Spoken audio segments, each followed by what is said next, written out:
और जब रेलगाड़ी के डिब्बे में व्यक्ति बैठा था उसी समय एक टीटी टिकट चेक करने के लिए आ गया। सभी यात्री अपनी अपनी टिकट दिखाने लगे।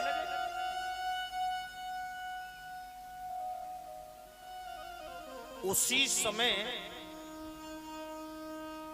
एक जो यात्री था जिसके बारे में मैं कह रहा हूं, कौन? हम और आप में से कोई था। वो सूट पैंट में था, टाई लगी हुई थी और तुरंत ही वह व्यक्ति जब टीटी टिकट चेक कर रहा था वह व्यक्ति अपनी पॉकेट में हाथ डालने लगा। कभी इधर इस जेब में डालता है, कभी इस जेब में डालता है, कभी इधर डालता है, कभी कोट को खोल करके, कभी पैंट में, बार बार अपनी जेबों में हाथ डालने लगा।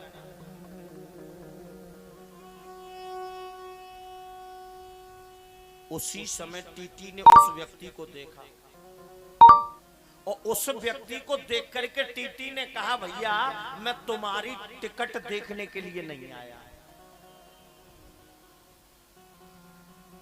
मैं आपको जानता हूं। टीटी ने क्या कहा? मैं तुम्हारी टिकट देखने के लिए नहीं आया, मैं तुमको जानता हूं, तुम कोई साधारण यात्री नहीं है। यात्री बोला, मैं तुम्हारे लिए टिकट नहीं देख रहा हूं, मैं तुम्हारे लिए टिकट नहीं देख रहा हूं जिससे आप सोच रहे हो कि बार बार अपनी पॉकेट में हाथ डाल करके टिकट देख रहा है। मैं तुम्हारे लिए टिकट नहीं देख रहा हूं, मैं तो टिकट को इसलिए देख रहा हूं कि मुझे उतरना कौन से स्टेशन पे है? समझ में नहीं आया। कहने का मतलब क्या है? देखो, व्यक्ति को मालूम नहीं है, व्यक्ति को अपने स्टेशन का ज्ञान नहीं है कि मुझे कहां उतरना है। चाहे आप हो या मैं हूं, रेलगाड़ी में हम और आप सब लोग बैठ करके सफर कर रहे हैं कि ना कर रहे हैं? जब रेलगाड़ी में हम और आप लोग सफर कर रहे हैं तो हमें किसी न किसी स्टेशन पर उतरना है, लेकिन हमको तुमको ये मालूम नहीं है कि हमको तुमको उतरना कौन से स्टेशन पे है। ये गाड़ी जाकर के कहां रुकेगी? इसलिए मनुष्य दिन रात दौड़ रहा है, असंतुष्ट है।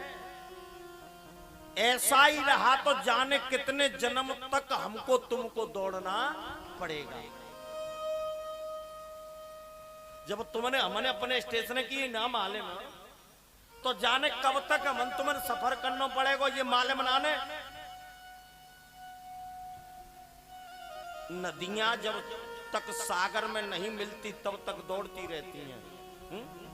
नदी जब तक सागर में नहीं मिलती जब तक दौड़ती रहती है। उसी समय मेरे बाबा लिख रहे हैं कि सरिता जल जल निधि महु जाई, सरिता जल जल निधि महु जाई, होई अचल जिम जीव हर पाई, होई अचल जीव हर पाई। सुखी मन सुखी मीन जहां नील अगाधा। मछली सुखी कहां रहती है मालूम है? मछली सुखी रहती है गहरे जल में। सुखी मीन जहां नीर अगाधा को शांत कर देता है।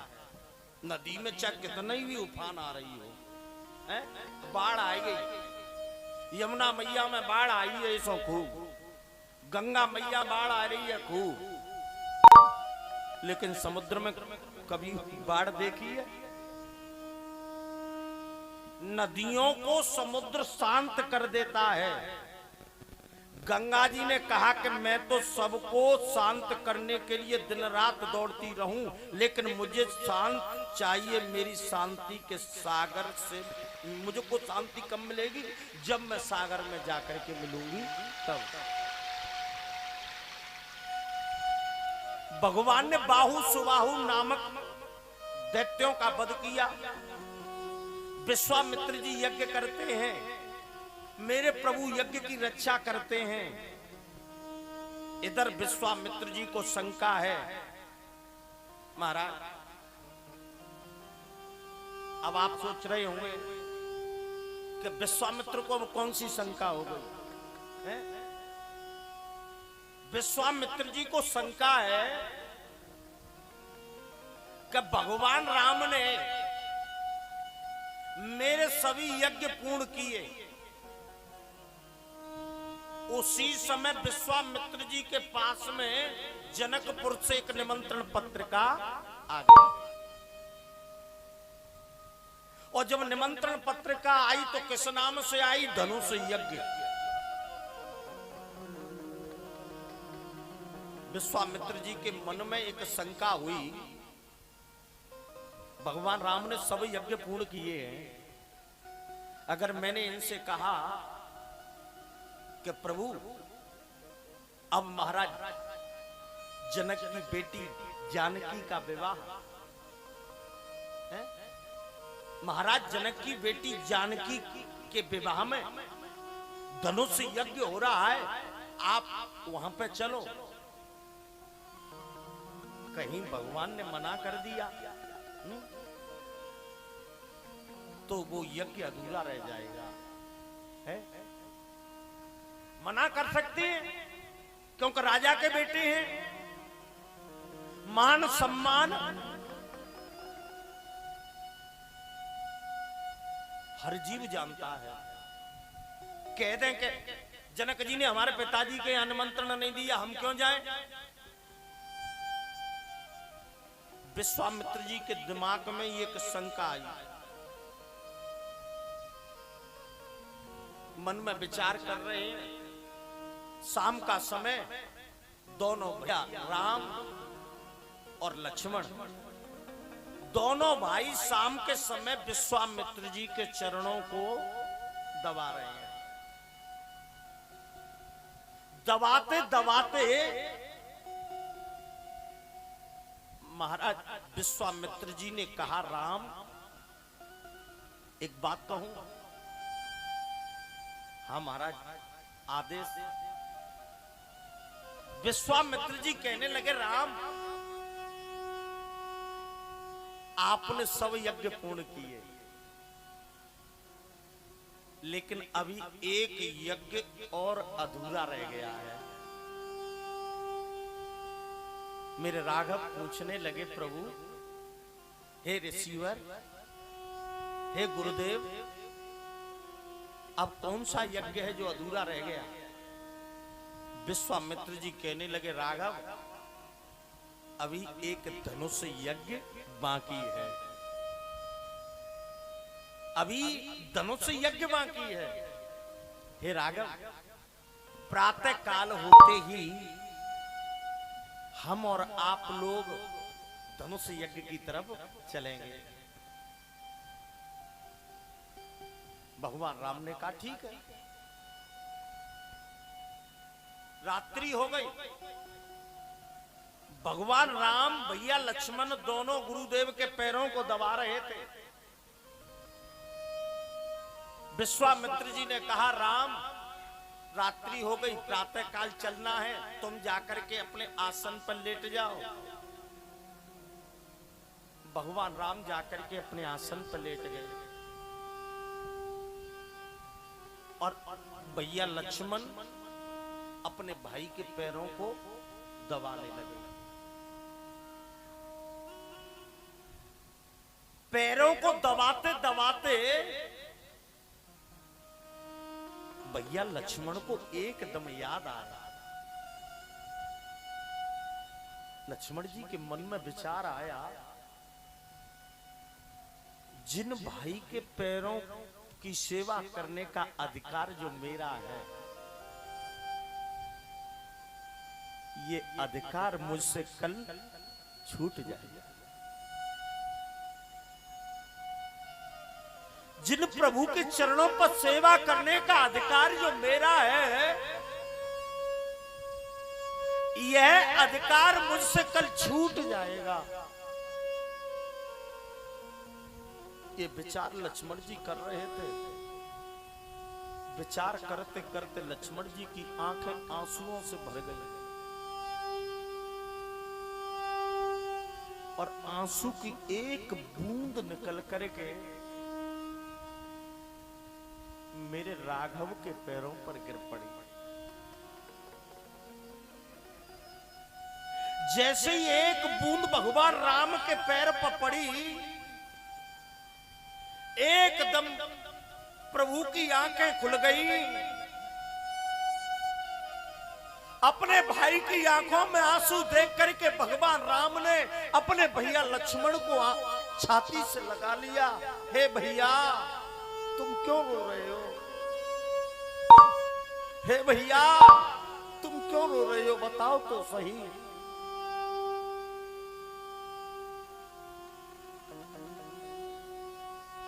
लक्ष्मण जी नहीं बोले। भाई भाई का प्रेम है।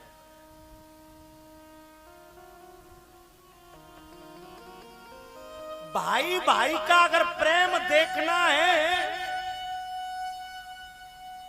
तो रामायण पढ़ लो।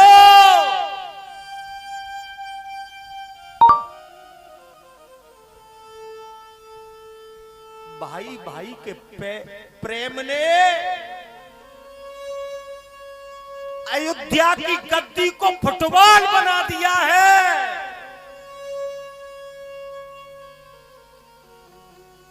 भाई भाई के प्रेम ने अयोध्या की गद्दी को पैर की जूती के समान समझा है।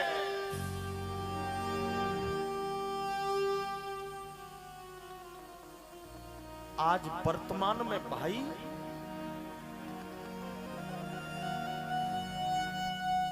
संपत्ति के पीछे, धन दौलत के पीछे भाई का सबसे बड़ा शत्रु बनकर के बैठा है।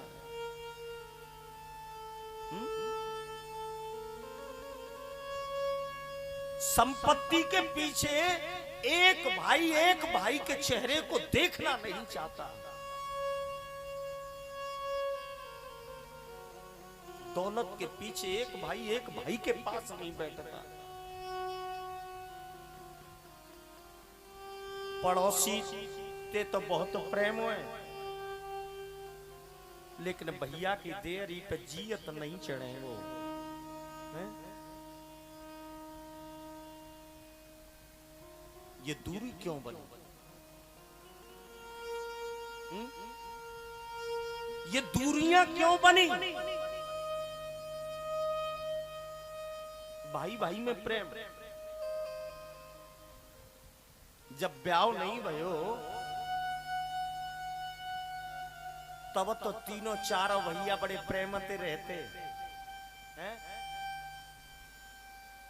एक थारी में भोजन करते। मैयो ते कहते मम्मी वो बड़ो भैया ना आयो। मम्मी कहती है भाई ना आयो।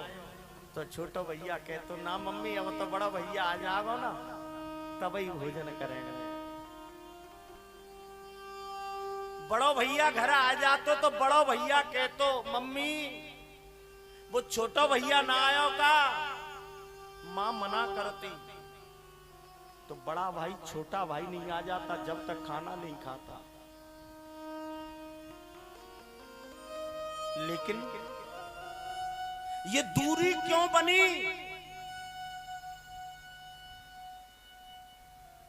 है? ये ईर्ष्या क्यों बढ़ी?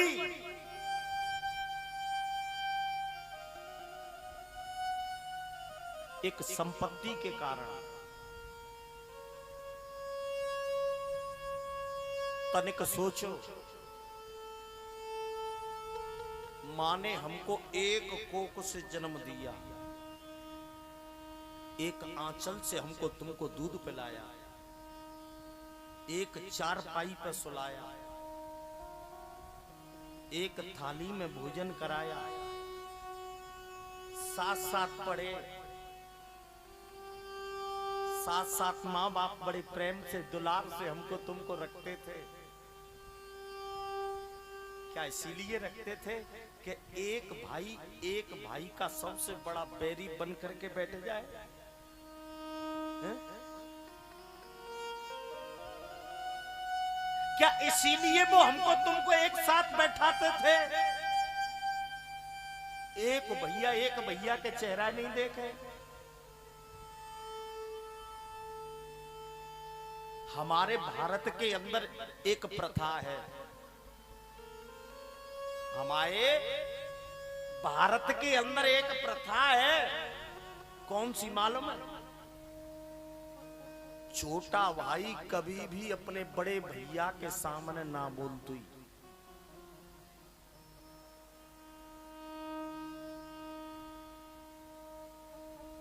आज भी छोटा भाई अपने बड़े भाई को अपने बाप का दर्जा देता है।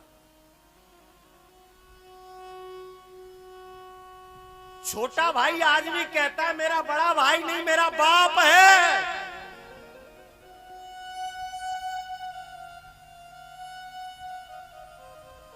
और छोटा भाई कभी भी अपने बड़े भाई के सामने बोलना नहीं चाहता। मैंने आज भी कई भाइयों को ऐसों को देखा है, छोटा भाई अपने बड़े भाई के बच्चों को पैसे देते हुए देखा, मैंने देखा, छुप छुप कर। बड़ा भाई अपने छोटे भाई के बच्चों को पैसे देते हुए मैंने देखा, छुप छुप करके। ये छुपने की जरूरत कहां से पड़ी है? ये छुपने की जरूरत कहां से पड़ गई?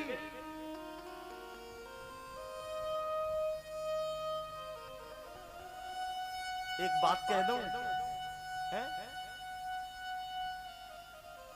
तब तेज कारे मुड़न की आएंगे ना,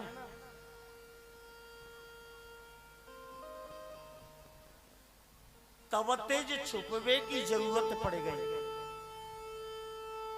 छोटा भाई कभी भी अपने बड़े भाई के सामने नहीं बोलता था, लेकिन तब ते ब्याह होना ना, और मास्टरनी घर में आ गई और बस से ट्रेनिंग चालू। बोलो, तुम क्यों ना बोल रहे? अरे अपने हक के काज नहीं बोलेंगे तो काय को बोलेंगे? बोलो, तभी टाइम मिलो तभी ट्रेनिंग चालू। जब टाइम मिलो तभी ट्रेनिंग चालू। अब वो चारपाई पर डरो डरो आराम से सुनना है। और मास्टरनी भाषण दे रही है, देखो आज तुम्हारे पापा ने मोते न्यों कही,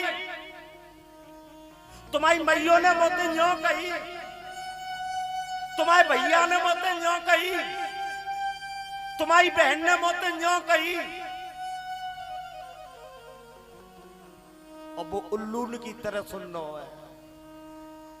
उल्लू देखो, ऐसा उल्लू ढूंढते रहते कहते ना, ऐसा चारपाई पर डरो डरो ढूंढ के रहो। और वो भाषण दे रही है, तुम्हारी मैयों ने मोते न्यों कही, तुम्हारे बाप ने मोते न्यों कही, तुम्हारी बहन ने मोते न्यों कही। अरे बा उल्लू पे देख ना बन रही कि तब मेरी मैयों ने तोते न्यों कही, मैं बाप ने तोते न्यों कही, मेरी बहन ने तोते न्यों कही, तो जाको मतलब ये है कि वो मेरो ही बाप है,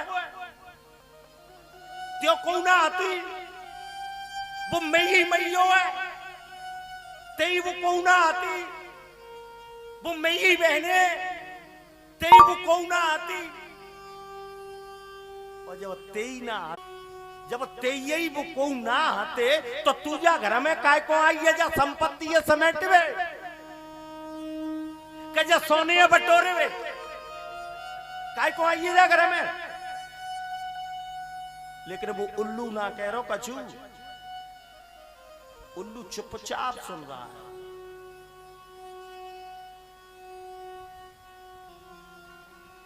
एक बात बता दूं, हमारे समाज के आधे से ज्यादा संघर्ष, लड़ाई झगड़े खत्म हो जाएंगे, लेकिन कब होंगे मालूम है?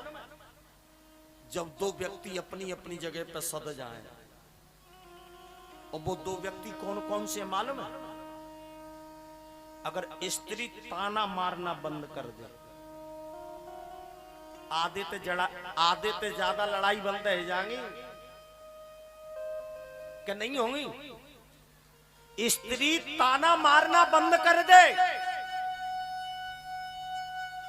और पुरुष चुगली करना बंद कर दे।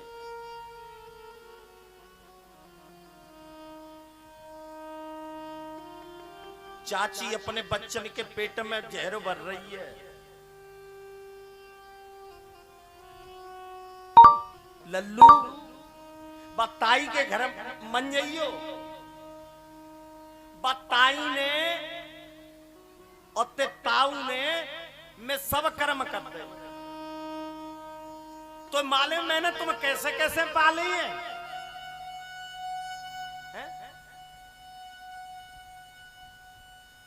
चाची ने अपने बच्चन के पेट में जहर भर दो ठोक ठोक के, और वो ताई अपने मोड़ी मोड़न से कह रही है, लल्लू बस चाची के घर मन जाइयो, या चाची ने सब घर को नाश कर दो, जाने जे कर दो, जाने जे कर दो। ताई अपने मोड़ी मोड़ने के घर पेट में जहर भर रही है, और दोनों बच्चे आपस में लड़वे का तैयार रह गए। अब तो भाई एक दूसरे की देहरी पर नहीं चढ़ रहा है, क्यों? कह दई कि देख लो, अगर तू भैया की देहरी पे गयो तो मोते बुरी ना आती। और बेचारा चुपचाप बैठो है, बड़े भैया के तुम चोट आ जाए, कोई परेशानी रह जाए, द्वार पे बैठो बैठो देख रहे हो, लेकिन जाए ना पाए रहो, जाए ना पाए रहो। क्यों? क्योंकि वो तारों लगो है ना। अपने बड़े भाई को देखने के लिए नहीं जा सकता छोटा भाई, और रात के 12 बजे अगर तुम्हारे भैया को फोन आ जाए, का डीलर साहब, हाँ, रात के 12 बजे अगर भैया को फोन आ जाए कि बहने आज तो मैया चली गई, तो सवेरे तो 6 बजे अपने मायके में पहुंच जाएगी। लेकिन तू कछु ना कह रहा कि दब्बू तू अपने भैया की मैया चली गई तो नहीं के देखवे को जा रही है, तो बुम्यो भैया ना है। लेकिन यहां अंतर आ गया। क्या आ गया? यहां ब्लेड बदल गया। बड़ा भाई अगर चौराहे पर पिटे और छोटा भाई आ जाए, तो छोटा भाई अपने प्राणों को अपने भाई के ऊपर नौछावर कर देगा। भाई पे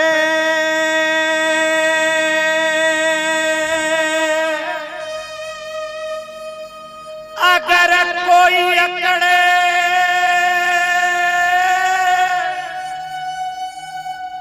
तो भाई को गुस्सा आए।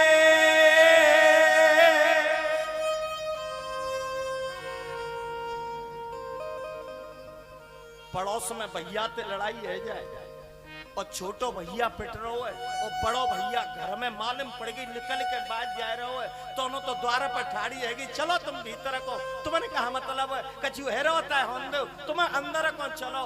अरे तुझे क्या मालूम है, ब्लेड तो उसका है, उसका ब्लेड पिट रहा है। जब भाई पर किसी भी तरह की आपत्ति आती है ना, तो भाई का खून खोल जाता है, और महाराज अपने भाई को बचाने के लिए अपने प्राणों को नौछावर कर देता है। एक बात ध्यान रखो, संत डॉक्टर दवा देते हैं, डॉक्टर दवा देते हैं और संत दुआ देते हैं। आग तो अपने ही लगाते हैं और तो सब हवा देते हैं। किसी ने कहा था किसी से न कहना, लगे चोट दिल पे तो खामोश रहना। अगर राजमाता छुपाती न हमसे, अगर राजमाता छुपाती न हमसे, तो भाई से भाई चारा न जाता, तो करण जैसा भाई मारा न जाता, करण जैसा भाई मारा न जाता। अगर राजमाता छुपाती न हमसे, अगर राजमाता छुपाती न हमसे, तो भाई से भाई चारा न जाता, करण जैसा भाई मारा न जाता, करण जैसा भाई मारा। भैया कथा कह रहे थे, लौट करके यहीं आ जाओ। भगवान राम लक्ष्मण जी को छाती से लगा लिए